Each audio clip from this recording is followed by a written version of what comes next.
Bueno, hermanos, increíblemente llegamos al final y vamos a terminar donde empezamos. Les ruego que abran sus Biblias en 2 Corintios. 2 Corintios, pero esta vez vamos a leer los versículos 3 al 6 del capítulo 4. 2 Corintios, capítulo 4, versículos 3 al 6.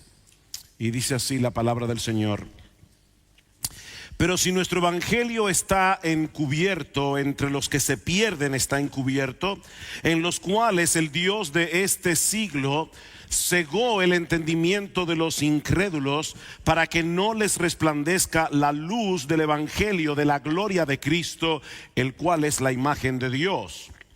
Porque no nos predicamos a nosotros mismos, sino a Jesucristo como Señor, y a nosotros como vuestros siervos por amor a Jesús. Porque Dios, que mandó que de las tinieblas resplandeciese la luz, es el que resplandeció en nuestros corazones para iluminación del conocimiento de la gloria de Dios en la faz de Jesucristo. En estos días hemos estado hablando de ese proceso de santificación progresiva, a través de la cual Dios nos va cambiando, Dios nos va transformando de gloria en gloria, para que nos parezcamos cada vez más al Señor Jesucristo. Y hemos dicho que ese proceso ocurre en la misma medida en que nosotros contemplamos su gloria. Ahora, eso nos lleva a una última pregunta, que es la que vamos a tratar de responder en esta tarde. ¿Dónde nosotros podemos encontrar esa gloria de nuestro Señor Jesucristo, y cómo podemos dedicarnos a contemplar esa gloria? Y hermanos, esto es importante, porque si no tenemos una idea clara, una idea concreta de lo que esto significa, podemos tener imágenes o pensamientos un poco místicos acerca de lo que significa ver y contemplar la gloria de nuestro Señor Jesucristo. Así que, ¿dónde se revela la gloria del Señor y cómo nosotros podemos contemplar esa gloria? Bueno, alguien puede decir rápidamente: esa gloria se revela en la Biblia. Y obviamente hemos estado diciendo eso una y otra vez a lo largo de estas mismas conferencias, pero creo que es algo que todo creyente que pertenece a una iglesia evangélica conoce. La gloria de Cristo se revela en la Biblia. Sin embargo, mis amados hermanos, eso todavía no resuelve el problema, porque podemos leer la Biblia y no necesariamente ver la gloria de Cristo en ella. De hecho, yo creo que en muchos púlpitos donde se predica la Biblia, extrañamente no se predica necesariamente a Jesús. No se predica a Cristo, como leía nuestro hermano, y supongo que esa cita es de Spurgeon. No me equivoqué, pero Spurgeon la pudo haber escrito. Alguien se la plagió antes de que a Spurgeon se le ocurriera. Pero el punto es, mis amados hermanos, que ciertamente Cristo es la silla en la que se sienta cualquier doctrina bíblica. Pero nosotros podemos predicar la Biblia sin que necesariamente prediquemos a Cristo. Y eso no ocurre únicamente en las iglesias que predican el mal llamado evangelio de la prosperidad. Eso puede ocurrir aún en iglesias que no siguen estos extremos. Se puede predicar la Biblia y no necesariamente girar en torno a la persona del Señor. Así que es lo que yo quisiera que viéramos en esta tarde, en este último mensaje, a la luz de esta parte de la carta de Pablo a los Corintios. Y hay varios elementos en este pasaje que yo acabo de leer que están relacionados con el tema que hemos estado tratando aquí. Y el primero es la conexión entre la gloria de Dios en la faz de Jesucristo y el evangelio. La conexión entre la gloria de Dios en la faz de Jesucristo y el evangelio. Noten en el versículo 4 que Pablo menciona la gloria de Cristo, que es la imagen de Dios, mientras que en el versículo 6 apunta hacia la gloria de Dios en la faz de Jesucristo. Así que no son dos glorias distintas, es la gloria de Dios el Padre reflejada en la persona de Jesús. Pero por otro lado, Pablo nos hace ver que hay una conexión entre esa gloria de Dios el Padre que se revela en la faz de Jesucristo y el evangelio. La gloria de Cristo se refleja en el Evangelio. Pablo le llama la luz del Evangelio de la gloria de Cristo, porque es allí, como en ningún otro lugar en el Evangelio, donde nosotros vemos un impresionante despliegue de la sabiduría y la bondad de Dios al llevar a cabo un costosísimo plan de redención que conjuga perfectamente la justicia de Dios con la misericordia de Dios. Ustedes recuerdan cuando Moisés le pide a Dios, y un pasaje que citamos en una de estas prédicas en Éxodo capítulo 33, que él quería ver su gloria. ¿Qué fue lo que Dios hizo en respuesta a la petición de Moisés? Darle una revelación más plena de su carácter. Pero lo interesante es que en esa revelación que Dios le da a Moisés de su carácter, él se presenta a sí mismo como un Dios misericordioso e implacable al mismo tiempo. Dios es misericordioso y él es implacable al mismo tiempo. Dice en Éxodo capítulo 34 versículo 6 que el Señor pasó por delante de Moisés proclamando su nombre y decía: Jehová, Jehová, fuerte, misericordioso y piadoso, tardo para la ira, grande en misericordia y verdad, que guarda misericordia a millares, que perdona la iniquidad, la rebelión y el pecado, y que de ningún modo tendrá por inocente al culpable. ¿Escucharon eso? Él es el que perdona la rebelión, la iniquidad, el pecado, y al mismo tiempo Él es el que no tendrá por inocente al culpable. Y yo me imagino al mismo Moisés escribiendo esta revelación que vino de parte de Dios y con una cara de asombro en su mente. ¿Cómo es posible que Dios declare de sí mismo en el mismo texto que Él es abundante en misericordia, que Él perdona la iniquidad, la transgresión y el pecado, pero diga al mismo tiempo que Él no tendrá por inocente al culpable? ¿Cómo pueden combinarse en Dios la justicia implacable con el perdón y la misericordia? Bueno, la respuesta a esa pregunta es el rayo más potente de la gloria de Dios. Él tiene misericordia de personas que merecen ser condenadas por sus pecados, y todo eso sin pasar por alto su justicia. Mis hermanos, yo repito una vez más, ese es el rayo más potente de la gloria de Dios. El hecho de que Él puede, en su increíble sabiduría, perdonar y tener misericordia a pecadores que merecen el infierno, y todo eso manteniendo intacta su justicia perfecta. En Isaías capítulo 30 versículo 18 dice: Jehová será exaltado, noten la gloria de Dios, Jehová será exaltado teniendo de vosotros misericordia, porque Jehová es Dios justo. Bienaventurados todos los que en Él confían. Él es un Dios justo que será exaltado a través de su misericordia, mostrada a pecadores culpables que merecen ser tratados con ira y sin piedad. Hermanos, yo repito, esa es una de las manifestaciones más brillantes de la gloria de Dios, su disposición a socorrernos y a salvarnos a pesar de nosotros mismos. Me encanta cómo lo dice en Isaías capítulo 46 versículo 1 al 4, y yo lo voy a leer de la Biblia de las Américas, así que no tiene que buscarlo en la Reina Valera. Pero Dios se compara en este pasaje con los ídolos de las naciones. Yo sabía que esto iba a pasar. Un momentito, voy a meter esto aquí. Yo estoy desarmando esto. Me imagino que los hermanos de Auditorio Betel van a decir: por favor, busquen a una persona que sepa manejar eso la próxima vez. No puedo con esto, así que lo voy a entrar aquí. No se preocupen, no hay nada, no pasa nada.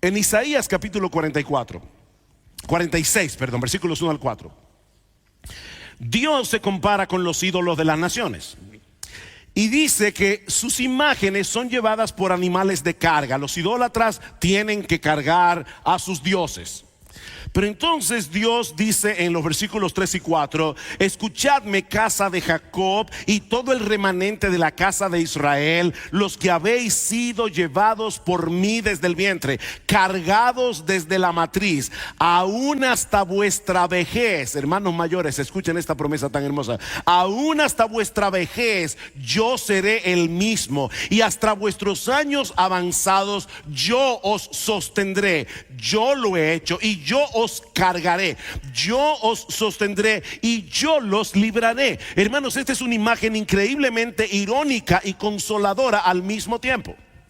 De este lado nosotros tenemos a los idólatras llevando a sus ídolos sobre carretas movidas por bueyes, movidas por animales de carga. Y del otro lado nosotros vemos al Dios del cielo como si Él mismo fuera la carreta, llevando sobre sí tiernamente a los suyos desde el nacimiento hasta la vejez. El Dios todopoderoso ha decidido mostrar su gloria socorriendo a los que Él eligió para salvarlos. Y ese aspecto de su glorioso carácter se revela en toda su belleza y su esplendor en la persona de nuestro Señor Jesucristo, que siendo el Dios todopoderoso, creador de los cielos y de la tierra, Él no vino para ser servido, Él vino para servir y para dar su vida en rescate por muchos. ¿Recuerdan ustedes la paradoja que citamos hace un momento en el texto de Éxodo capítulo 34 versículos 6 y 7, donde dice que Dios es misericordioso y perdonador y al mismo tiempo Él no tendrá por inocente al culpable? Esa paradoja solo se puede resolver cuando introducimos a Cristo en la ecuación. Algunas personas comparan la justificación con la amnistía. Eso es incorrecto. La justificación y la amnistía no son iguales. Dios no declaró una amnistía universal. Dios castigó el pecado exactamente como el pecado merecía ser castigado. Dios nunca tuvo por inocente al culpable. Él castigó a los culpables que Él eligió, los castigó en Jesús. Los castigó en la persona de Jesús. Mis hermanos, es en la cruz de Cristo donde se encuentran la justicia y la misericordia de Dios. Él es el inocente que carga con la culpa de los culpables para que Dios pueda otorgarnos su perdón, manteniendo intacta su justicia. El justo murió por los injustos para llevarnos a Dios, de manera que es en el Evangelio donde la gloria de Dios se revela en todo su esplendor, como dice Pablo en 2 Corintios capítulo 4. Y es importante señalar aquí que cuando Pablo habla del Evangelio en este pasaje lo hace en su sentido más amplio, tal como se revela en toda la Biblia. John Piper dice que la palabra Evangelio en este texto es una forma resumida de referirse a todo el consejo de Dios, que provee el fundamento, la explicación y las implicaciones de la obra salvadora de Cristo, que se revela desde Génesis hasta Apocalipsis. Mis hermanos, Dios no reveló su evangelio a través de 4 leyes espirituales. Y no sé si aquí en España conocen las famosas 4 leyes espirituales, pero por lo menos cuando yo me convertí eran muy famosas. Dios no reveló su evangelio a través de 4 leyes espirituales inspiradas. Dios reveló su evangelio a través de una historia.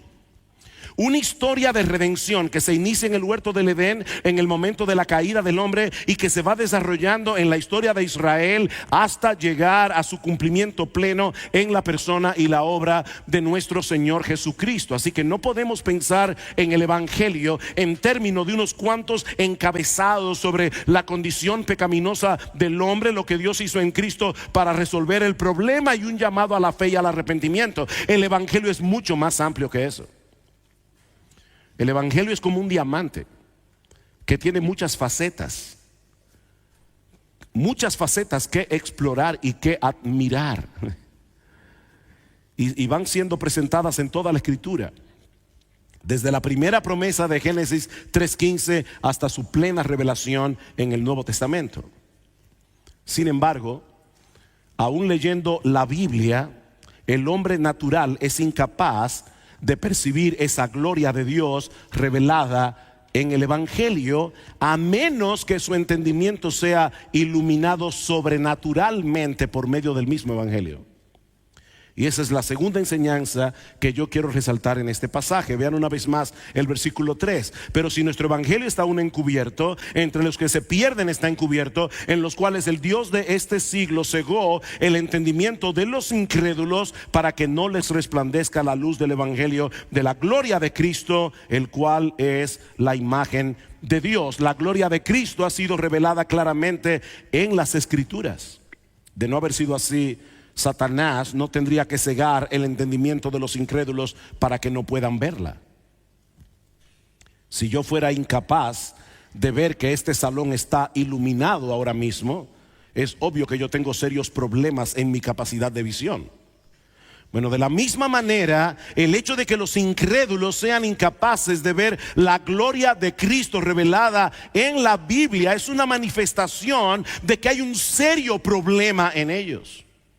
Porque esa gloria está allí, pero ellos no pueden percibirla por la dureza de sus corazones. Mi papá se crió en un colegio protestante inglés en la ciudad de Belén y vivía frente a frente a la iglesia de la Natividad. Mi papá conocía muy bien la Biblia y mi papá era agnóstico. Tú puedes conocer la Biblia y conocer pasajes de la Biblia de memoria y no creer. Él era incapaz de ver ninguna gloria en la Biblia. Y cuando yo me convertí al Señor, eso era un problema, porque mi papá sabía muchísimo más Biblia que yo, pero no creía. Era incrédulo, era un agnóstico. Y me decía, la Biblia está llena de errores y aún de cosas injustas. Tú sabías que la Biblia dice en un pasaje del Nuevo Testamento que al que tiene se le dará más, y al que no tiene, aún lo que no tiene le será quitado. Eso es injusto.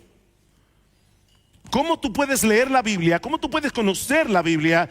¿Cómo tú puedes ser educado en un colegio cristiano y aún así no ver nada de gloria en la Biblia? Ahora, noten algo importante, hermanos. Pablo no dice aquí que Satanás enceguece el entendimiento de buenas personas, forzándolos en contra de su voluntad para que ellos no se conviertan al Señor. No.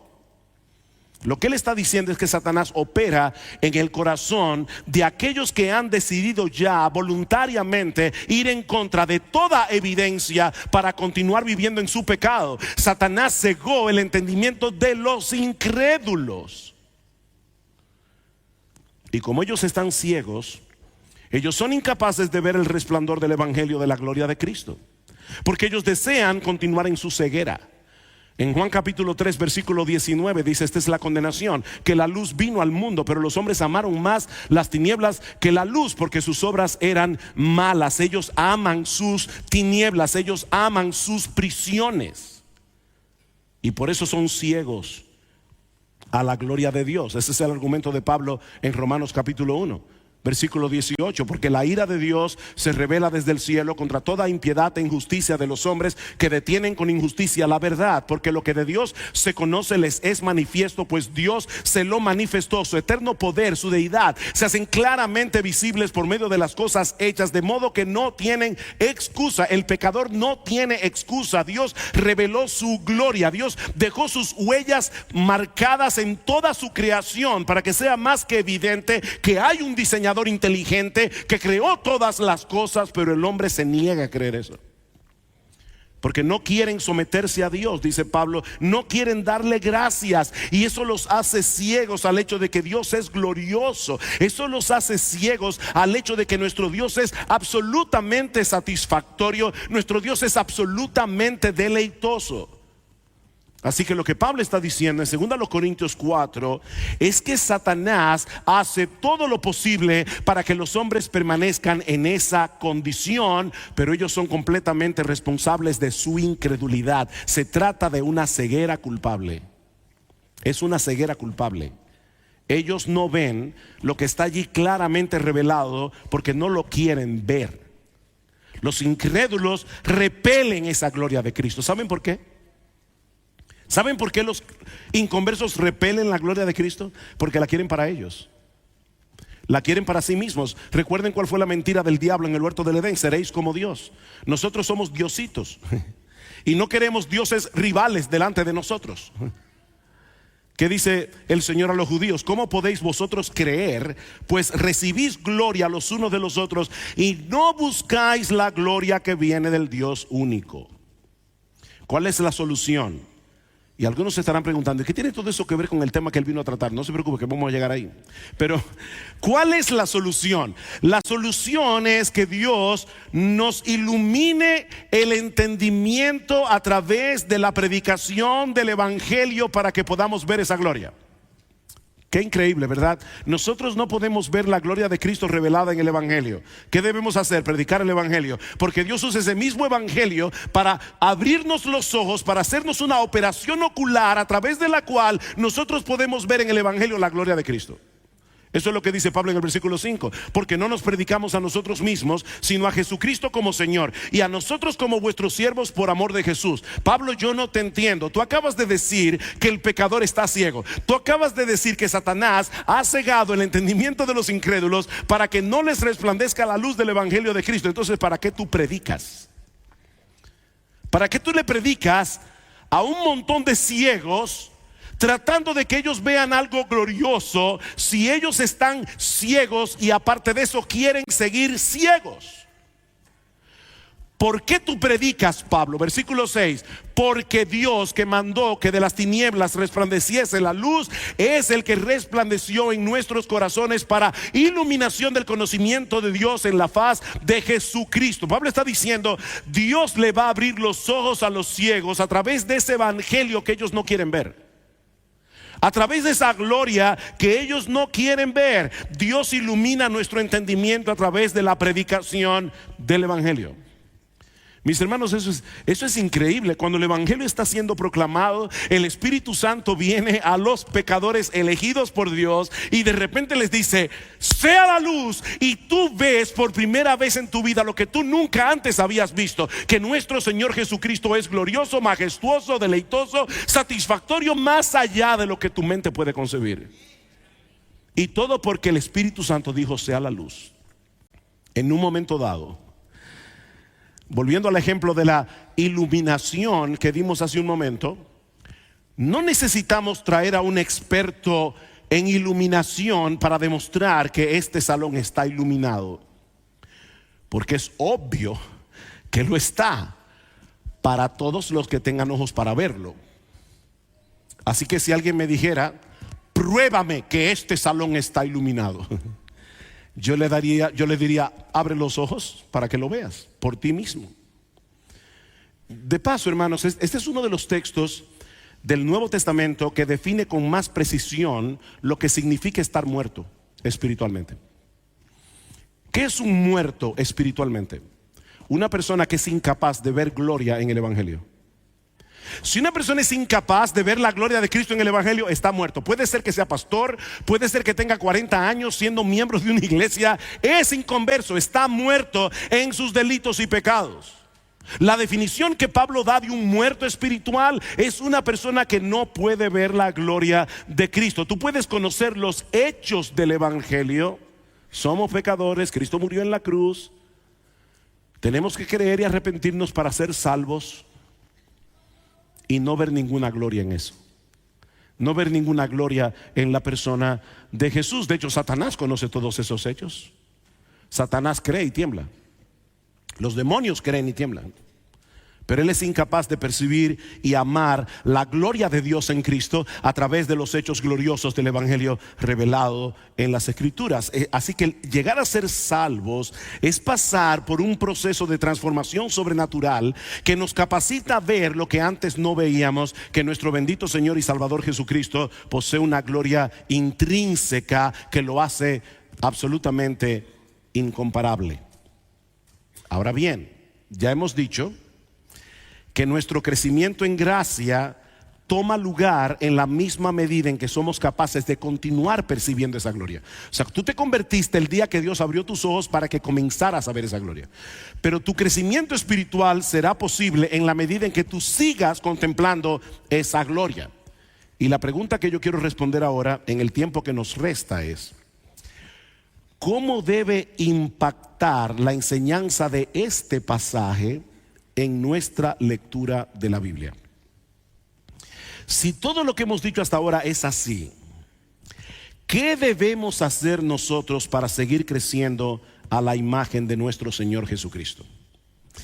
Bueno, lo más obvio y lo más elemental de todo es: debemos leer la Biblia regularmente.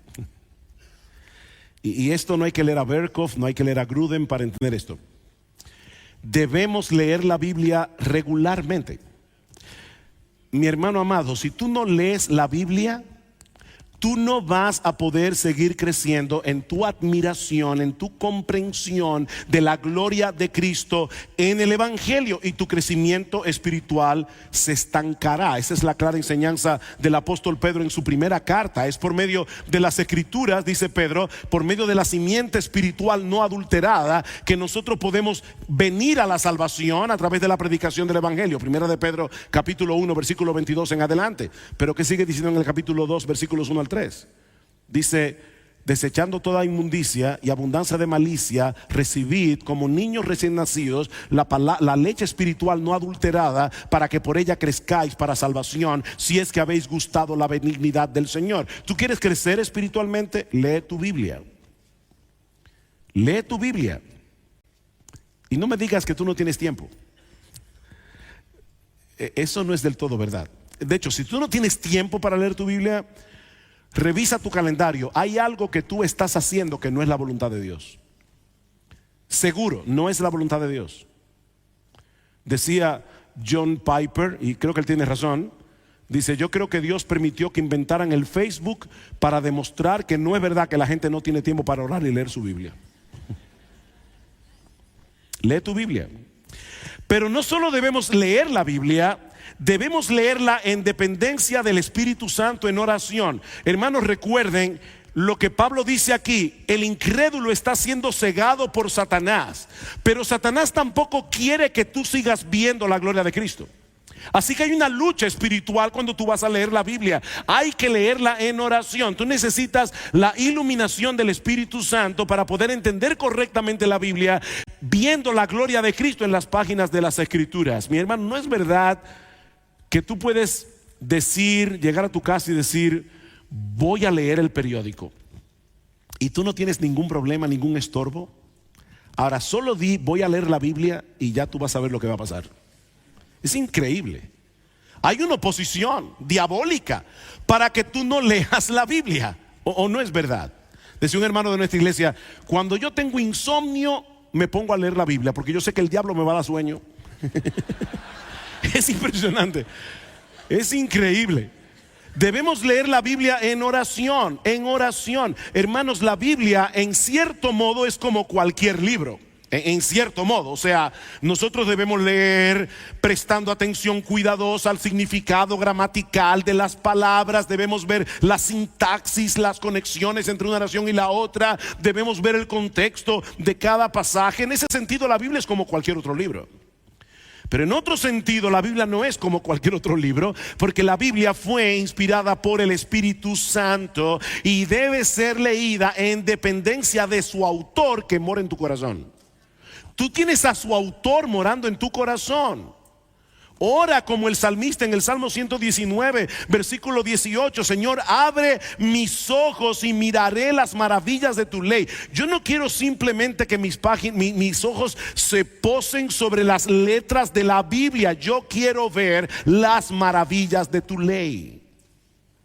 O como ora el apóstol Pablo en Efesios capítulo 1, dice: yo le pido al Señor que ilumine los ojos de vuestro entendimiento, para que sepáis cuál es la esperanza a la que Él os ha llamado, y cuáles las riquezas de la gloria de su herencia en los santos, y cuál la supereminente grandeza de su poder, que levantó a Cristo de los muertos y que operó en vosotros, para que ustedes puedan creer. Dice Pablo: yo le oro a Dios que le abra los ojos de vuestro entendimiento. Hermanos, todo eso está revelado ¿a dónde?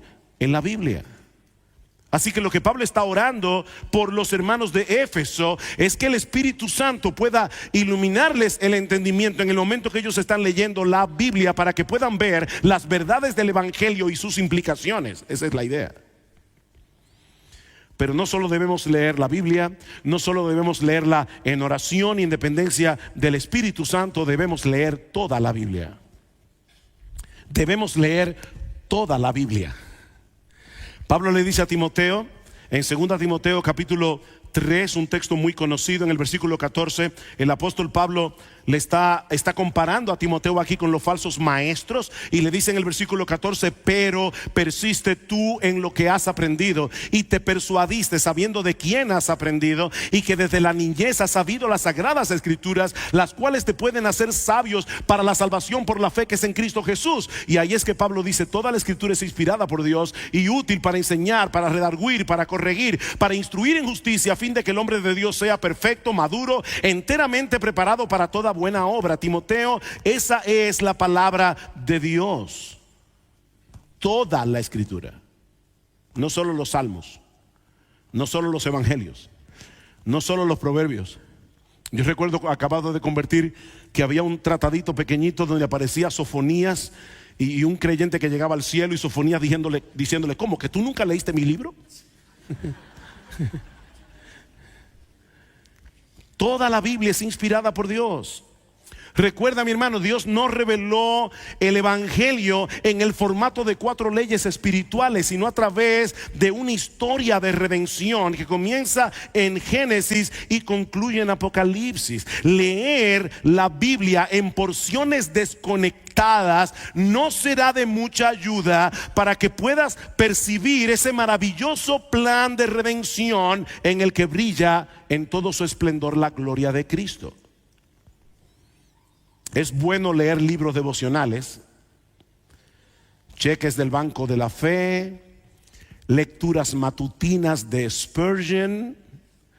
Pero, hermanos amados, Spurgeon no es inspirado. Yo no sé si tú lo sabías. Espero no haberte decepcionado, pero Spurgeon no es inspirado.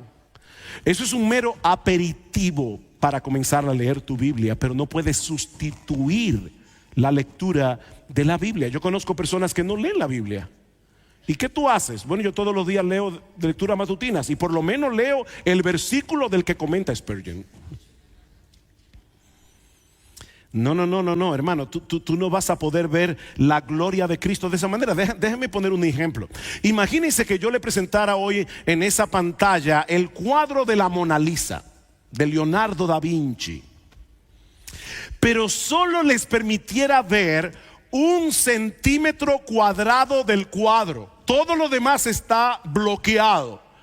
Ustedes van a poder identificar que ese centímetro cuadrado es del cuadro de la Mona Lisa, o inclusive van a poder ver en ese centímetro cuadrado la genialidad de Leonardo da Vinci. Por supuesto que no.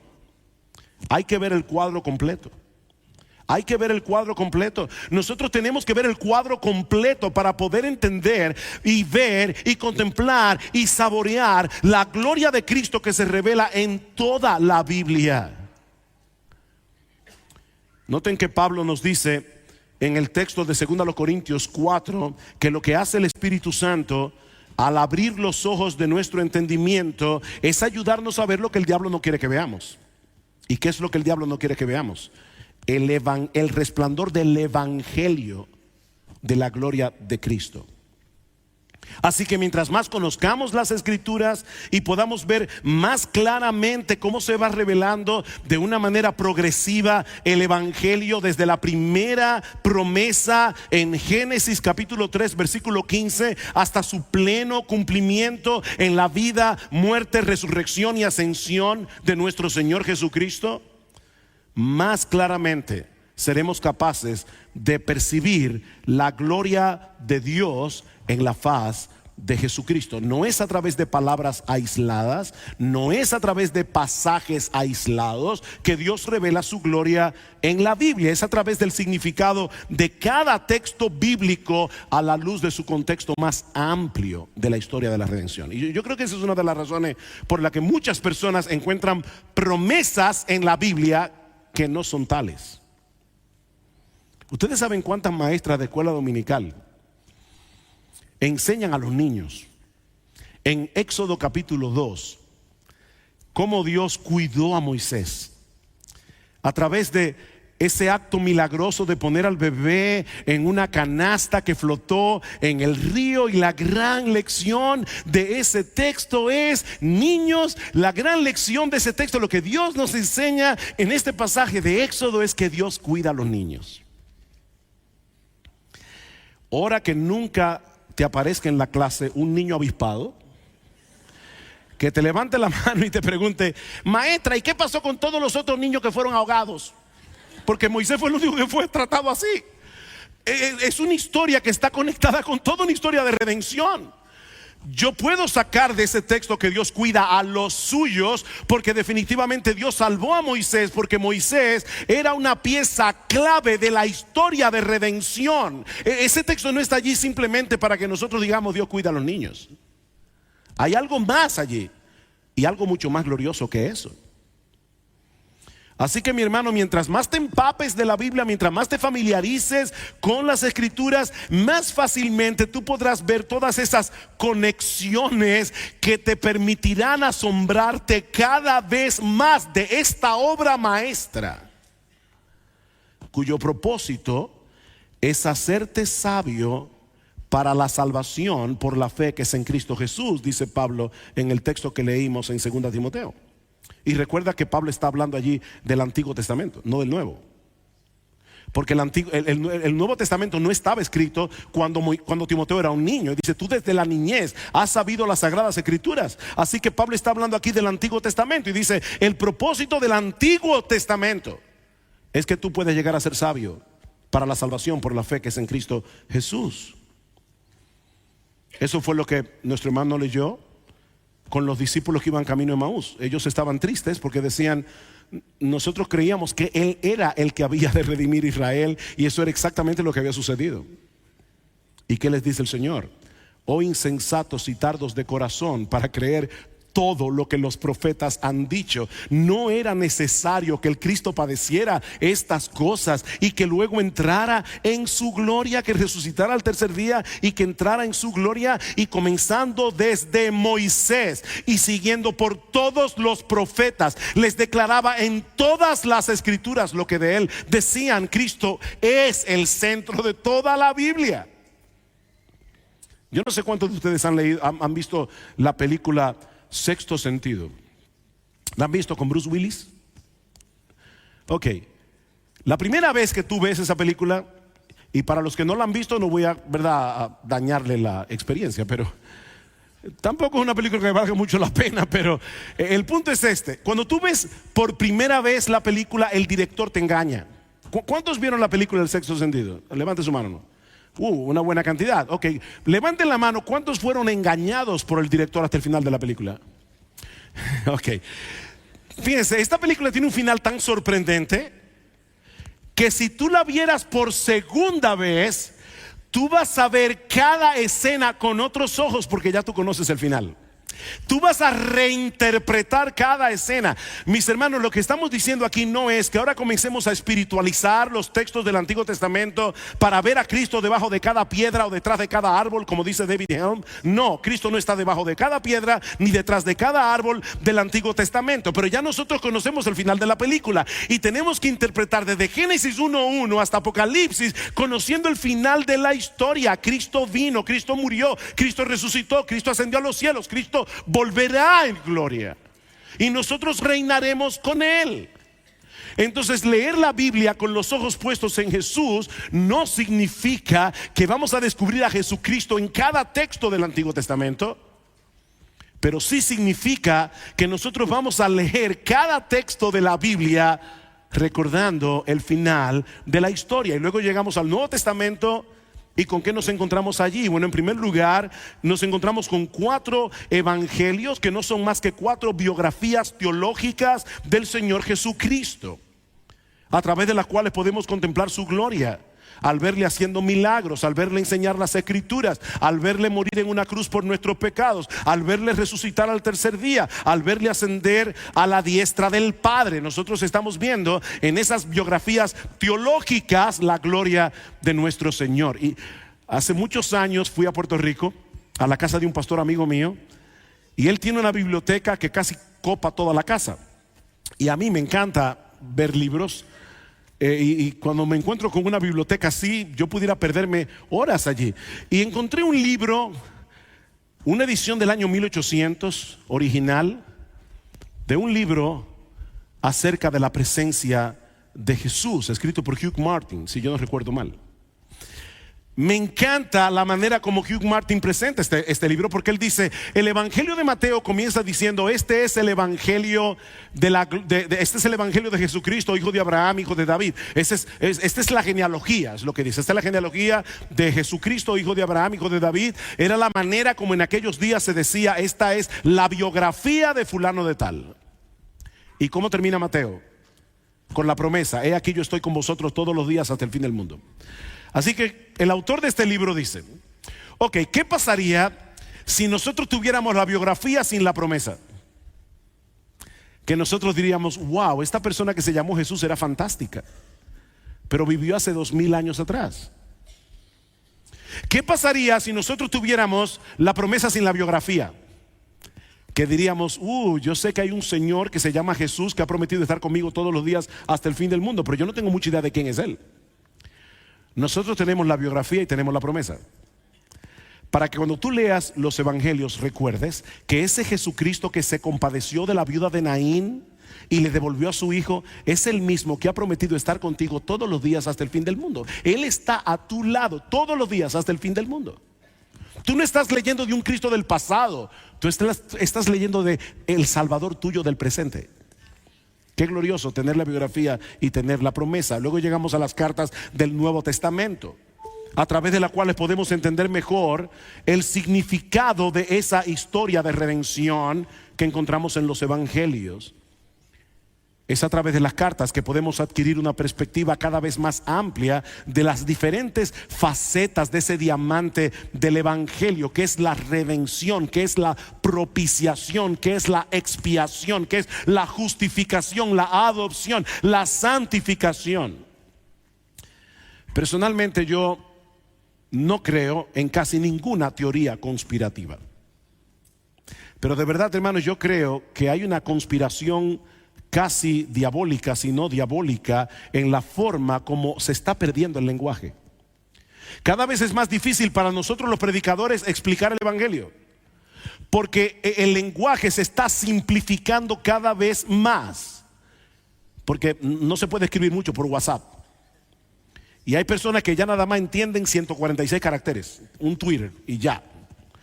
Nosotros no podemos hablar en Twitter. Nosotros necesitamos explicar más cosas para poder explicar, mostrar la gloria de Cristo en las Escrituras, para que podamos seguir creciendo en nuestra admiración por Jesús y por lo que Él hizo por nosotros muriendo en la cruz. Mis hermanos, lo que estoy tratando de decir es que no hay atajos para crecer en santidad. No hay atajos.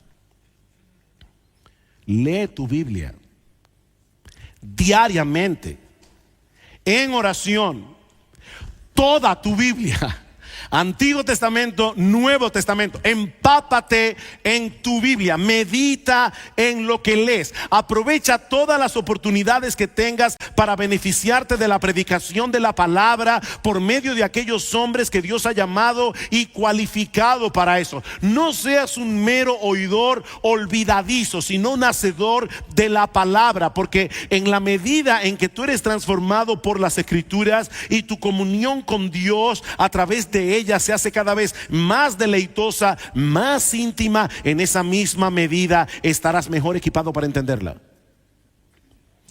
y para ver en ella la gloria de Cristo que en ella se revela y que ha llegado a ser tan atractiva para ti. Vas a desarrollar, andando el tiempo, lo que Sinclair Ferguson, un teólogo de nuestra generación, ha llamado un instinto cristocéntrico, que te capacitará para ver a Cristo donde Él está en la Biblia, sin torcer ni espiritualizar las Escrituras. Pero nada de eso sucederá si no lees tu Biblia regularmente, en oración, en dependencia del Espíritu Santo, con los ojos puestos en Jesús. Y ahora yo te pregunto, mi hermano, ¿tú estás leyendo tu Biblia? Toda tu Biblia, regularmente, diariamente.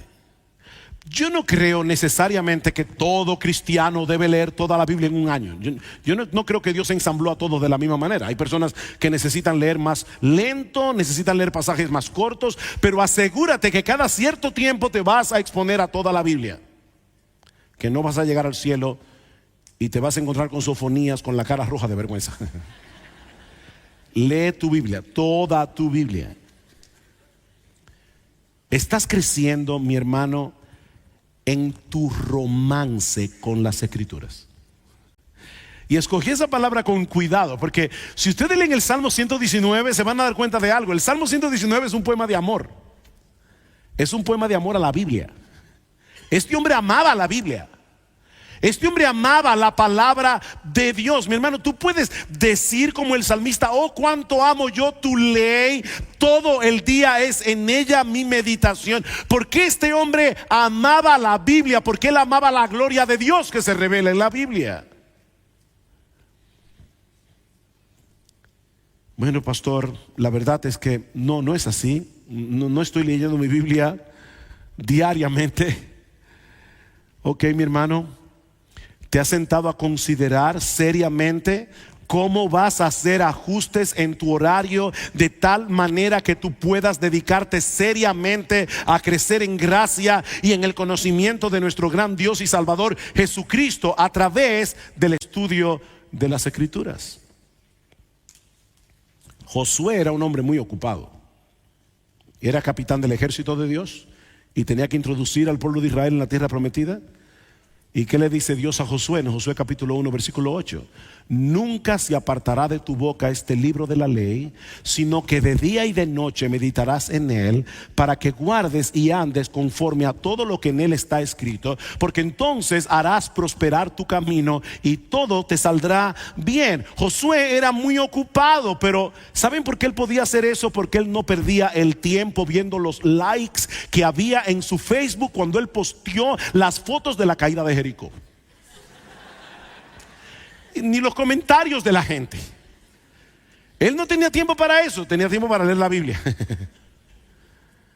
Yo te animo, mi hermano, yo te animo, mi hermana, a que si tú estás leyendo tu Biblia regularmente, síguelo haciendo en dependencia del Espíritu de Dios, de tal manera que tu visión de la gloria de Cristo en las Escrituras pueda ser cada vez más clara, pueda ser cada vez más transformadora. Pero si no es así, quiera el Señor usar estos mensajes para despertarte si tú estás dormido, para volverte a colocar en la carrera si poco a poco te has estado desviando, y aún para inquietarte si piensas que tú eres creyente pero no estás dando los frutos que pueden evidenciar que realmente lo eres. Uy, pastor, mire, la verdad es que después de haber escuchado todo esto, honestamente, yo no sé si yo soy un creyente que está en una terrible decadencia espiritual, o si yo soy un inconverso que he estado en la iglesia por años creyendo que soy lo que no soy. Honestamente, pastor, su predicación me ha confundido. Amén, qué bueno. Te tengo una buena noticia. Si tú estás así, la buena noticia es que el remedio para las dos enfermedades es exactamente el mismo. Ven a Cristo en arrepentimiento y fe. Si tú eres un creyente en decadencia espiritual, ven a Cristo en arrepentimiento y fe. Si tú eres un inconverso que creías que eras creyente y has estado años en la iglesia, ven a Cristo en arrepentimiento y fe. Después averiguamos qué es lo que tú eras, pero ven a Cristo en arrepentimiento y fe. Vuélvete a tu Señor. Pídele que obre en tu corazón, pídele que abra los ojos de tu entendimiento para que tú puedas ver su gloria. Cantábamos hace un momento: muestra a Cristo, oh Señor, que yo pueda ver su gloria.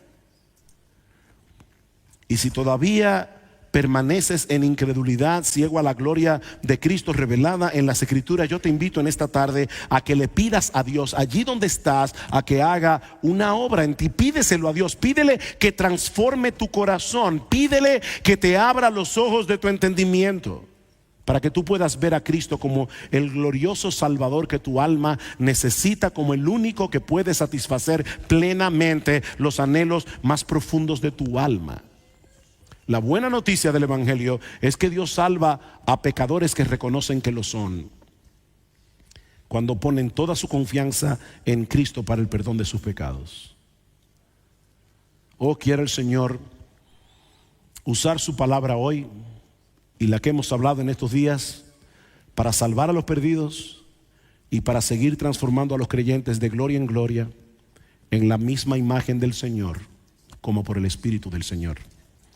Vamos a orar. Padre, queremos darte gracias una vez más por habernos sostenido hasta aquí. Pero Señor, no permitas que nosotros seamos oidores olvidadizos.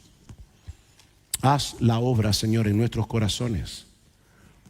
Ayúdanos a ver a Cristo, Señor. Y mira si hay alguien aquí que no te conoce, si hay alguien aquí que todavía está muerto en sus delitos y pecados. Oh Padre, que en el cielo haya fiesta hoy por pecadores que en este lugar se arrepintieron. Alabamos tu nombre, Señor, y exaltamos únicamente a Jesús, porque solo Él merece gloria. Amén y amén.